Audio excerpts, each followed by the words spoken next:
어머님 묘지 옆에 새로운 비석이 생긴 거 알고 계세요? 비석이요? 무슨 소리예요? 그게 아버님 옆에 어떤 여성분 묘가 생겼어요. 뭐라고요? 그 순간 내 심장은 텅 빈 골짜기처럼 푹 꺼져내렸습니다. 그녀가 누구인지 알 것 같았거든요. 지금 들으신 건 남편이 세상을 떠난 뒤 3년 만에 제가 처음 들었던 이야기입니다. 이야기를 시작하기에 앞서 좋아요와 구독 부탁드립니다. 다음 이야기를 들려드릴 수 있는 큰 힘이 됩니다. 남편이 세상을 떠난 지 어느덧 3년이 지났습니다. 처음에는 하루하루가 너무 막막했어요. 아침에 눈을 떠도 옆자리가 비어 있다는 사실을 받아들이는 데만 몇 달이 걸렸습니다. 시간이 흘러도 여전히 나는 그의 이름을 부를 수 없고 사진을 제대로 들여다보지도 못합니다. 그래도 이젠 조금씩 익숙해지려 애쓰고 있었죠. 혼자 먹는 밥, 혼자 걷는 동네 길, 혼자 듣는 음악. 모든 게 어색했지만 말입니다. 남편의 묘는 산자락 아래 햇볕이 잘 드는 자리에 있습니다. 우리는 평생을 도시에서 살았지만 남편은 유언으로 조용한 시골 묘지를 택했습니다. 나무 그늘 아래서 쉬고 싶다. 그 한마디에 따라 내가 매주 한 번씩 시외버스를 타고 오릅니다. 처음엔 그 길이 참 길게 느껴졌습니다. 차창 밖으로 보이는 논과 밭, 이름 모를 들꽃들, 그리고 점점 옅어지는 내 삶의 색깔까지. 어쩌면 그 길은 남편을 보내는 연습이었는지도 모르겠습니다. 그런데 어느 날 이상한 소문이 들려왔습니다. 마을 어르신이 조심스럽게 말을 꺼내셨죠. 저기 남편분 옆에 묘 하나 더 들어선 거 아셨어요? 그 말을 듣는 순간 가슴이 철렁 내려앉았습니다. 설마 했죠. 아니길 바랐습니다. 그런데 도착해보니 남편의 묘지 바로 옆, 내가 나중에 함께 묻히기로 약속한 그 자리에 이름 모를 여자의 묘가 하나 세워져 있었습니다. 그 앞에는 아직 마르지 않은 국화꽃이 놓여 있었고 작은 비석엔 남편과 같은 성을 가진 이름이 새겨져 있었습니다. 순간 머릿속이 하얘졌습니다. 그 이름. 저는 알고 있었어요. 그 이름은 제가 평생 모른 척 해왔던 남편의 그 여자였습니다. 젊은 시절 한동안 연락을 주고받았다는 소문 몇 번이고 우연히 통화 기록에서 본 이름, 하지만 제가 일부러 외면해왔던 그 존재. 남편은 결국 세상 끝에서도 그녀를 택했던 걸까요? 저는 그날 그 묘 앞에 서서 처음으로 남편을 원망했습니다. 차마 입 밖으로 내지도 못할 욕이 목까지 차올랐습니다. 어떻게 이럴 수 있냐고. 내가 당신 곁을 지키며 살아왔는데 왜 마지막 자리는 나도 아닌 그녀냐고. 그렇게 눈물도 나오지 않는 채 그 자리를 떠날 수밖에 없었습니다. 돌아오는 버스 안에서 제 손은 차가웠고 마음은 갈 곳을 잃은 사람처럼 텅 비어 있었습니다. 그리고 그날 이후 나는 매주 가던 그 묘지에 가지 못하게 되었습니다. 너무 억울하고 너무 서러웠어요.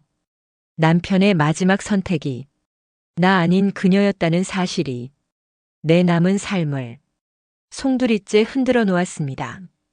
결혼 생활은 늘 조용했습니다. 남편은 말이 없는 사람이었고 저도 말이 많은 편은 아니었어요.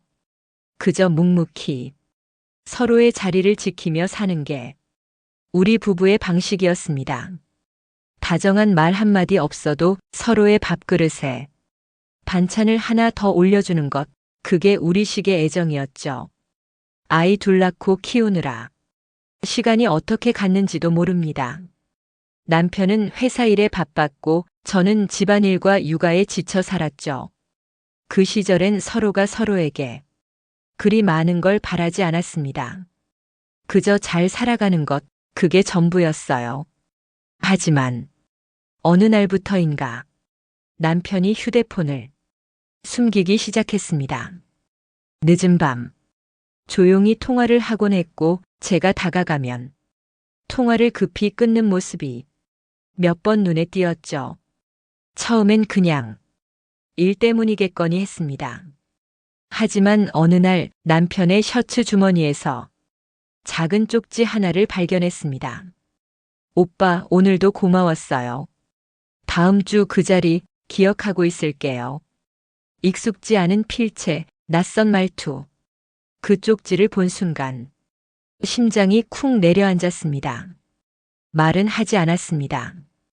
묻지도 따지지도 않았어요. 그때는 그럴 용기도 확인할 마음의 여유도 없었거든요. 그냥 외면했습니다.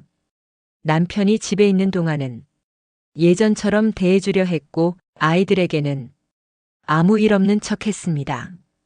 그 시절 제 마음은 잔잔한 호수처럼 보였지만 속은 늘 요동치고 있었습니다.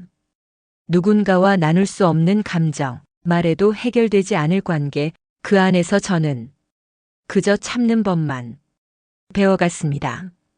남편은 끝내 그 이야기를 입 밖에 꺼내지 않았습니다. 단 한 번도요. 그리고 저는 남편이 떠난 뒤에도 그 쪽지를 아직도 버리지 못했습니다. 서랍 안 아이들의 사진 사이에 조용히 끼워져 있죠. 이제와 생각하면 그때 제가 한 번이라도 물어봤더라면 어땠을까요? 그녀가 누구인지, 무엇을 주고받았는지, 그녀에게 어떤 마음이었는지. 하지만 저는 그 어떤 질문도 하지 않았고 남편 역시 그 어떤 설명도 하지 않았습니다. 우리는 끝까지 모른 척하는 것으로 부부 생활을 이어갔습니다.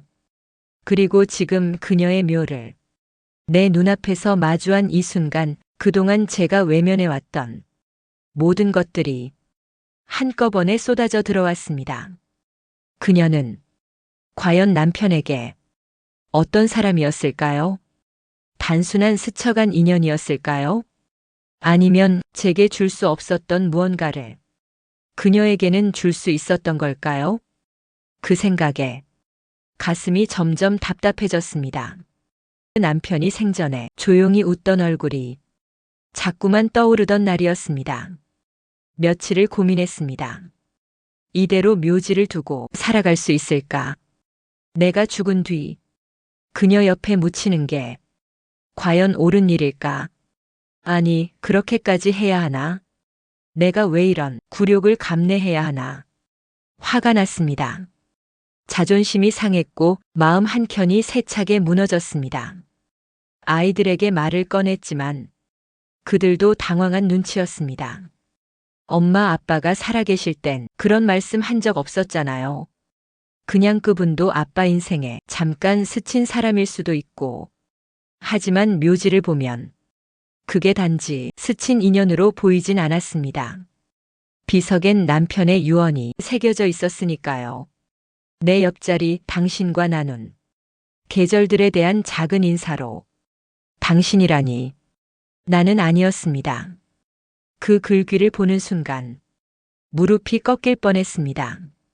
그녀는 살아있는 동안 남편 곁에 당당히 서지 않았습니다. 하지만 죽음 이후엔 내 자리를 차지하고 있었죠. 이걸 어떻게 받아들여야 할까요? 친구에게 털어놓으니 이런 말을 하더군요. 그래도 살아서 남편이 너와 평생을 살았잖아. 죽은 뒤 그 자리는 허상일 뿐이야. 그 말이 위로가 되어야 했지만 저는 더 슬퍼졌습니다. 나는 남편의 현실, 그녀는 남편의 이상. 평생 나는 아이와 살림 뒷바라지로 채운 사람이고 그녀는 남편에게 잠시의 설렘과 위안이 되었던 존재였겠죠. 그 불공평함이 너무 억울했습니다. 나도 사랑받고 싶었고 기억되고 싶었습니다. 그래서 결심했죠. 묘지를 옮기겠다고. 내가 쉴 자리는 그녀 옆이 아니라고. 아이들은 말리려 했습니다. 하지만 저는 이미 마음을 굳혔습니다. 산자의 몫은 산자가 정해야 한다고 생각했어요. 남편은 떠났지만 나는 아직 살아있는 사람이니까요. 그래서 묘지 관리소를 찾아가 묘지 이전 절차를 알아봤습니다. 그날 밤 서류를 정리하며 남편 사진을 한참 바라봤습니다. 그 사람의 눈동자 속에 내가 있었던 날들이 불현듯 떠올랐습니다. 함께 웃던 시간, 아이와 소풍 가던 길, 겨울 아침, 장갑을 건네주던 손길. 그 모든 기억이 너무나 생생하게 가슴을 때렸습니다. 그 순간 문득 이런 생각이 들었습니다. 나는 지금 무엇과 싸우고 있는 걸까? 남편의 유언이든 그녀의 존재든 결국 나는 지나간 시간과 내 마음의 그림자와 싸우고 있었던 거였습니다. 묘지를 옮긴다고 나를 더 사랑하게 되는 것도 아니고 그녀를 지운다고 내가 더 위로받는 것도 아닐 텐데. 그 밤은 긴 한숨으로 끝이 났습니다. 그리고 저는 결정하지 못한 채 서류를 찢어 쓰레기통에 넣었습니다. 며칠 동안 묘지 옮기겠다는 말을 아무에게도 하지 않았습니다. 아이들도 더는 그 얘기를 꺼내지 않았고 집안은 평소처럼 조용했습니다. 하지만 제 마음은 여전히 요동쳤습니다. 그녀의 묘가 세워진 이후로 남편의 묘지에 발걸음을 하지 못했으니까요. 그게 더 힘들었습니다. 원망과 분노보다 더 지독한 건 내가 사랑했던 사람을 마주할 용기를 잃었다는 사실이었어요. 그래서 다시 가보기로 했습니다. 묘지 앞에 서서 내가 무엇을 느끼는지 정확히 마주해 보기로요. 그날따라 바람이 많이 불었습니다. 언덕을 오르며 제 손엔 작은 국화꽃 한 송이가 들려 있었어요. 심장이 두근거렸습니다.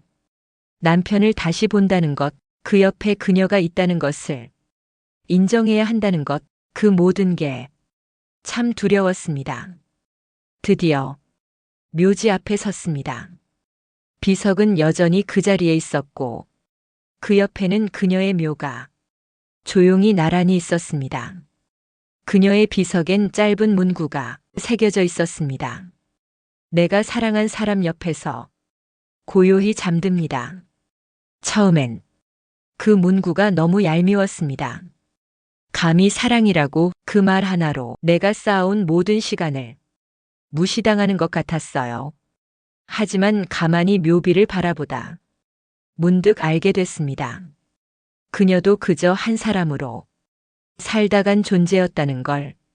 남편과의 관계가 어땠든 간에 그녀도 마음 한켠에 사랑을 품었을 것이고 그 사랑이 삶의 전부였을지도 모른다는 걸요. 갑자기 내 안에서 묘한 감정이 올라왔습니다. 분노도 슬픔도 아닌 연민이었습니다. 그녀가 남긴 말들이 허영이 아니라 그녀의 진심이었다면 나는 그 진심을 받아들일 수 있을 것 같았습니다. 남편도 그녀에게 위안이나 용기를 줬을 수도 있겠죠. 그게 나를 향한 사랑을 부정하는 건 아니라는 생각이 들기 시작했습니다. 살아있는 동안 우리는 단 하나의 사랑만을 가질 수 없다는 걸 어느 순간 깨닫게 되었던 겁니다. 그녀를 용서한다는 건 사실 남편을 용서하는 게 아니라 나 자신을 풀어주는 일이었습니다. 이제는 남편의 묘 앞에 그 국화꽃을 살며시 내려놓고 말할 수 있었어요. 그래, 여기가 당신이 원하는 자리라면 그대로 둘게. 나는 그저 당신 곁에 있었다는 걸 기억하면 돼. 그 말을 하고 나니 마음이 한결 가벼워졌습니다. 묘지를 떠나며 저는 처음으로 남편의 죽음을 온전히 받아들일 수 있었습니다. 그날 이후로 나는 다시 묘지를 찾기 시작했습니다.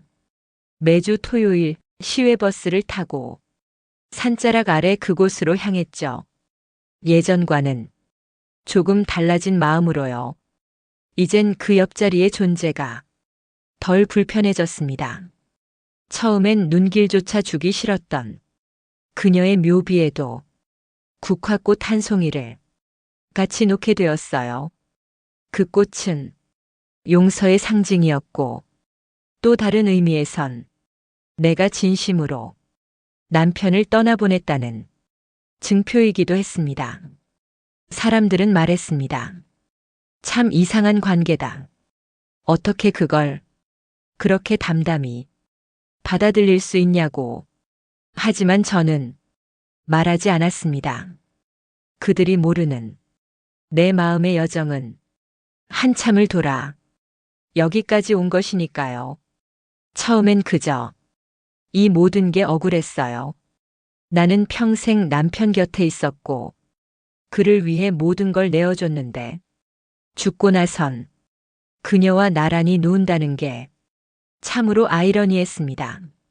하지만 시간이 지나면서 그 자리가 남편에게는 평화였다는 걸 깨달았습니다. 남편은 누구보다 조용한 사람이었고 사람들과 부딪히는 걸 극도로 꺼리는 사람이었죠. 어쩌면 그녀와의 인연은 그저 말을 편히 꺼낼 수 있는 한 사람으로서 존재했을지도 모릅니다. 나는 이제 그를 질책하지 않습니다. 그의 삶도 그의 선택도 그의 후회마저도 다 그의 몫이라는 걸 인정하게 됐으니까요. 그 순간부터 내 삶이 달라졌습니다. 남편을 보내고 난 후 텅 비어 있던 내 하루가 조금씩 의미를 찾아갔습니다. 경로당에도 나가기 시작했고 작은 글쓰기 모임에도 참여하게 되었어요. 그 안에서 내 이야기를 천천히 꺼내게 됐습니다. 남편과의 시간, 그녀의 존재, 그리고 그 모든 감정들까지요. 처음엔 떨리는 목소리였지만 사람들이 고개를 끄덕이며 공감해 줄 때마다 나는 더 이상 혼자가 아니라는 걸 느꼈습니다. 누구나 마음에 하나쯤 감추고 사는 상처가 있다는 걸 이제는 알게 되었어요. 묘지를 다녀오는 길엔 가끔 시장에 들러 제철 과일을 삽니다. 혼자 먹는 저녁이지만 이젠 그 시간을 괜찮다고 말할 수 있습니다. 남편이 남긴 건 비단 기억만이 아니라 내가 살아갈 또 다른 용기였다는 걸 조금은 알게 되었으니까요. 살아보니 인생은 참 뜻대로 되지 않더군요. 사랑도 믿음도 기억도 늘 내가 의도한 대로 흘러가진 않았습니다. 그런데도 우리는 늘 누군가를 원망하며 살게 됩니다. 왜 그랬냐고, 왜 나만 아팠냐고, 왜 나만 참고, 나만 희생해야 했냐고. 저도 그랬습니다. 남편을 향한 서운함, 그녀에 대한 분노, 그리고 결국 내 삶을 향한 허탈함까지 모든 감정이 마치 뒤엉킨 실타래처럼 풀리지 않았죠. 하지만 어느 날 무덤 앞에서 그녀의 묘비를 천천히 쓰다듬으며 이런 생각이 들었습니다. 어쩌면 우리 모두는 누군가의 불완전한 기억일 뿐일지도 몰라. 남편도 그녀도 그리고 나도 완벽하지 않았고 실수투성이었고 서툴렀습니다. 그 안에서 우리는 그저 자신의 방식으로 사랑하려 애썼을 뿐이겠죠. 그녀는 남편에게 설렘을 줬고 나는 남편에게 삶을 줬습니다. 그 차이를 굳이 비교하지 않기로 했습니다. 이제는 조용히 눈을 감고 그 둘의 묘 앞에서 속삭입니다. 잘 쉬어요. 두 분 다. 처음엔 그 말을 입에 올리는 것조차 괴로웠는데 이젠 그 말이 내게 위로가 되는 걸 보면 참 이상하죠. 삶이란 그런 건지도 모르겠습니다. 상처를 지닌 채 흘러가다가 어느 날 불현듯 그 상처를 품게 되는 순간 누구에게도 비난받지 않고 누구도 용서하지 않아도 그냥 스스로를 놓아주는 날이 오는 것. 그게 내가 지금 서 있는 자리입니다. 여전히 혼자 사는 건 외롭지만 이젠 두렵지 않습니다. 가끔은 남편과 그녀가 꿈에 나옵니다. 서로 마주보며 조용히 웃고 있는 모습으로요. 그럴 때면 가슴이 조금 먹먹해지다가도 이상하게 따뜻해집니다. 사랑이란 참 여러 형태로 우리 곁에 남는 것 같아요.